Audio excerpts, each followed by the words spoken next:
ద్వారా ప్రభుత్వం పరిపాలన అనుమతులు మంజూరు చేయడం జరిగింది. సదాశివపేట్ మరియు సంగారెడ్డి మండలంలో గల 29 చెరువుల పునరుద్ధీకరణకు 4 కోట్లతో ప్రభుత్వం పరిపాలన అనుమతులు మంజూరు చేయడం జరిగింది.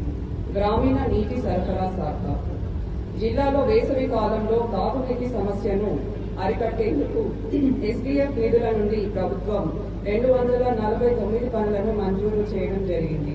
దీని అంచనాల విలువ 6,36,00,000. ప్రస్తుతం పనులు పురోగతిలో ఉన్నవి.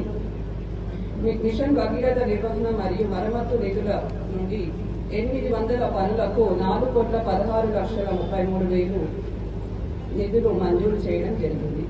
పరిశ్రమల శాఖ ఈజీఐ పాస్ పద్ధతి ద్వారా జిల్లాలో 2024-2025 సంవత్సరంలో 397 యూనిట్లకు సంబంధించి 646 అనుమతులు ఇవ్వడం జరిగింది.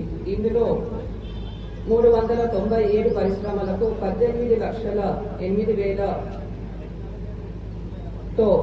పెట్టుబడితో 16,772 మందికి ఉపాధి అవకాశాలు కల్పించడం జరిగింది.